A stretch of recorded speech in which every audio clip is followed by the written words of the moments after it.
Greg Powers, TexasFootball.com, and like we do every week, we're here with one of the top players in the Lone Star State.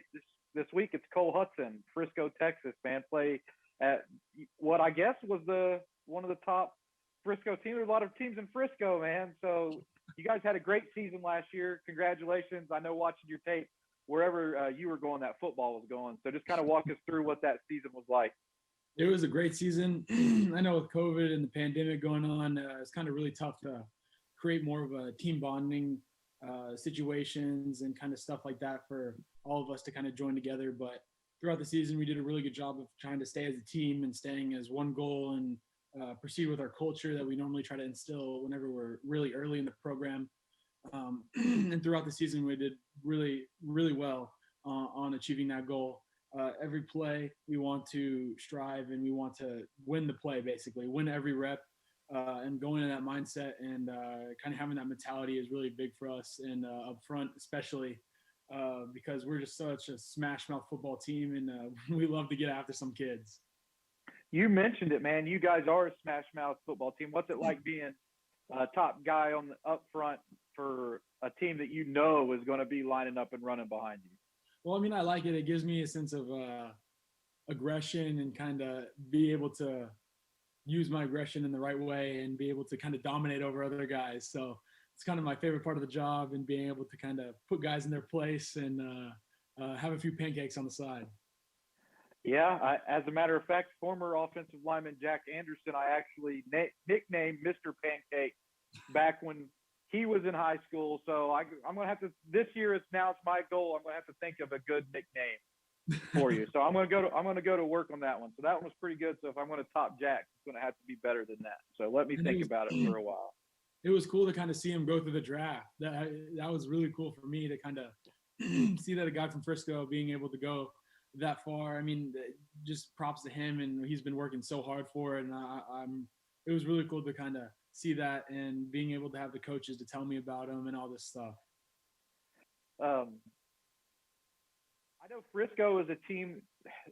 You have some stuff coming back. You have players coming back, but you're going to have to replace a lot. What's it been like so far in workouts this winter and coming into spring ball? What's the mentality of the team? How's the team looking heading into what's going to be what your biggest year is, your senior year? Yeah, so I'm really excited for our senior year. I feel like we'll have the same dominant mentality throughout the first year, my sophomore year and my junior year. So we're going to take that through and kind of have that mentality going forward.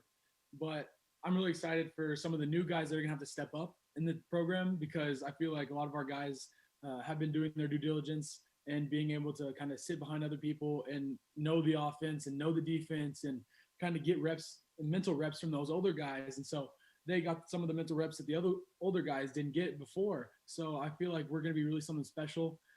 Some of the guys that I know that are going to ball out this year are definitely Brandon Mizzano is going to do really well this year. I feel like both of our lines, offense and defense, are going to do really well this year. We have a lot coming back from offensive line standpoint, so that's going to be our very strong point. And we're going to try to instill our will on both sides of the ball, being able to dominate the line of scrimmage, making it a lot easier, making our backs look a lot better as well. So we make them look good and they make us look good. So I feel like that'd be definitely one of our ups, like kind of pluses. And one of our minuses is that we don't have a lot of depth, but I feel like at 22 positions, I feel like we have all 22 figured out. And I think we're going to do really well figuring out throughout the season what we really want and what we're really going to get after for. I think it's pretty cool, man, to hear you talk about your team. You thought about coaching? I mean, you know football, man. Have you thought about coaching? I mean, it's always an idea. I was a captain as a junior, so I kind of took that upon myself, and seeing as a leader role, as my peers kind of saw that, they voted on it, and then our coaches voted on it as well. I was really, really honored to get that position, especially as a junior. I think I was the first junior to ever become a captain at Frisco. So wow. I think so, but it was really cool for me, especially as a younger guy, kind of helping some of the older guys and helping some of the younger guys. And now being able to kind of have my group, we do little things, and we have like accountability partners and accountability groups. And so a few of the older guys get to take in like 15 guys. We have a little sheet, and we get together and we kind of just talk, make sure everything's going okay, and just kind of keep each other accountable. And that's really big for us because that's how we kind of build our relationships and kind of internet our tighter groups and kind of get everyone together, especially for the younger guys looking up to me and some of our other guys that do really well. The job is leading and kind of leading by example and leading by voice. So we have a lot of good guys this year that are trying to make everyone understand that, hey, we need to focus every day. We need to get after it every day. No day can be wasted. The season really started this off season. So people got to know that, and we got to get after it. You're a DCTF 4-star offensive lineman. I see you listed at offensive guard on some of the websites, but I know you've played everywhere, man. Is there like one position on the offensive line you feel at home the most at, or do you like basically the Ranger type of feeling where you can go and do a little bit of everything out there on the field? I mean, I love playing guard, but I really love the versatility that I have that I kind of bring to the table, especially on the film. I love putting in like tackle highlights. I love putting in tight end highlights and all this stuff for mostly blocking. And one day they're going to let me go run a route, and then I'll be scary for the defense. But I love being able to be used at any position and really kind of help the team any way possible. So I feel like last year we did a really good job of that. Anywhere I needed to go, that I needed to be, and I take a lot of pride in knowing our offense really well, and knowing where everyone goes, and knowing where the play goes, and understanding the calls, which is really good for me because, I mean, I feel like I could play anywhere at that point, especially quarterback. You mentioned running a route. What is it about your history of playing football that makes you feel confident if they call your number to go out and run that route that you're going to be able to pull it off? Well, at a young age, I mean, we had the little green dot, but before that was my prime time. That's the game you didn't want to miss in Little League, where I was catching balls and running kids over. So a few kids on the team that I know of, I played against whenever I was younger, and they definitely did not like the idea of me running the football and me catching the football. So they know I hurt a lot of people, especially running over some kids in my youth days. But definitely, most of the coaches know I do have the best hands on the team. And oh wow! And last year, whenever we had Chase Lowry, and me and Chase would always be going catching balls, and our coaches would be laughing seeing us throw the ball before the game and catching the balls. It was really fun, and I'd always challenge him to catch and all this stuff. So it was pretty fun to kind of get his perspective and beat him a few times. I look at your offer list, man, and I see some really heavy hitters on there. But before we like dive into some of that stuff, I got to ask you about something that I found really interesting that you told me about: the Cole Hutson food rating system. How does it work? And what are there categories? I mean, how do you make this? Or is it just like a scale of 1 to 5, 5 stars? How do you do it? It's 1 out of 10. And normally me and my friend, we go and eat places, and we'll get something on the menu that we really kind of haven't had before. And we do a thing that Barstool actually does, that their president does, is we take one bite and one bite only at the first bite, and we rate it off the first bite. So you can't have the whole sandwich. You got to have the first bite and then see how it kind of tastes and see if you like it, if you don't like it, and all this stuff. So one of my favorite places is actually Dumpling House. Dumpling House is a little Chinese restaurant that is just beyond amazing. The closest thing I can relate to it is, if you ever seen Kung Fu Panda and Po eating all the little dumplings and all this stuff, shoving his face with it, that is the place to go to. Anytime, anywhere, I will drop everything just to go to that place. So that place is 10 out of 10, no matter what I eat too. So I always get a new thing every time, and I love it so much. I'm definitely putting the Dumpling House on my have to check it out list. It's not one that I was personally aware of before this, but it's going to be a must go to this week. I'm going to go check it out. And that's coming from a guy who I don't know if you've seen my Twitter bio. I recently updated it, Cole. I'm a state barbecue champion judge. No lie, man. Check out my Twitter bio. I was a judge in the state championships. It was a great experience. So I'm like a bona fide like barbecue judge now, so I feel like I have some street cred.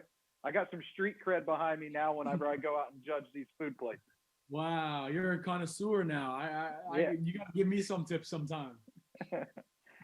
Yeah, I got one here in Frisco, man. I know you've had it before. I love to go to Hutchins. The barbecue around here, that's like my go-to spot. That is to die for. Jumping into recruiting real quick, man. We won't have to spend a whole lot of time on it, but I see you got some top schools on your list. I'm looking that you have 3 official visits set up, and it's some pretty impressive schools. It's kind of like the holy trinity in some regards in this area: Oklahoma, Texas, and Texas A&M. There are a lot of other schools on your list, but you have those 3 official visits set. So just kind of watching maybe some of the trips that you're planning on taking. What was it about those 3 schools that kind of set them apart and made you want to set your feet on their campuses?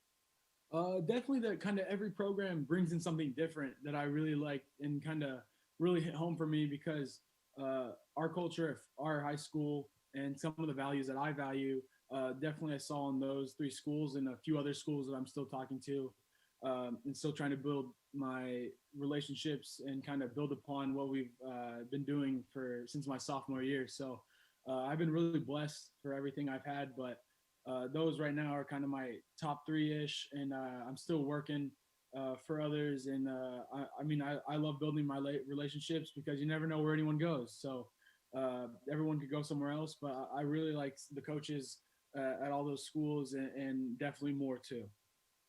Good luck making a decision when you're talking about Steve Sarkisian, Jimbo Fisher, and Lincoln Riley, man. I mean, that's some great people to possibly be a mentor for you one day. So good luck with that. I know. And they're all great. I love talking to them. They're all really personable. They talk to me on a daily basis, every week, every other week. And we have built really, really good relationships throughout the process. Official visits, man, they didn't even seem like they were going to happen. They didn't even happen last year. And it seemed like for a while, the recruiting dead period was never going to end, but recently the NCAA came out with the ruling that you guys would be able to go back on your official visits and start to see some of these schools. How excited are you now to actually just go out and live the recruiting process that you probably read or watched some of your other teammates go through? Now you get to actually go out and do it. I'm just beyond excited, because I really have not talked to any of these coaches in person. So that's one of the biggest things for me, that just being able to connect kind of on a personal level with a coach face to face, because we all know that you can call your grandma and act sincere for 15, 20 minutes, but I mean, face to face, you never know how someone's going to act. And so I'm really excited to kind of see how those kind of coaches react and how they kind of treat me in person. I know none of them are going to be bad, but I just want to kind of see how I relate and just kind of see if we connect from there, especially not being able to connect for just so long face to face. You can only do so much through Zoom and FaceTime and stuff like that. But really, whenever you get face to face with someone, their kind of true person comes out. That's what I feel like.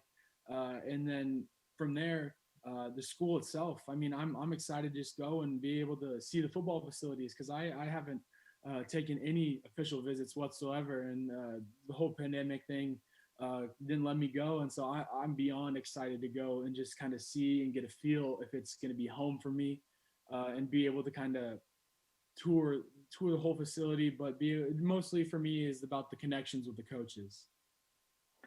Well, I know you have some great choices in front of you, man. You're probably going to have a really good time on those official visits. They always roll the red carpet out for top O-line recruits, those guys are going to be protecting their quarterback. You guys are really important to the program. Cole, thanks for the time. I'm tasked with a big task to try to think of a great nickname for you before the start of the 2021 season. Don't let me forget about it. And good luck with everything that you have coming your way. We can't wait to watch you play in college. Thank you so much. I'm excited. Thank you.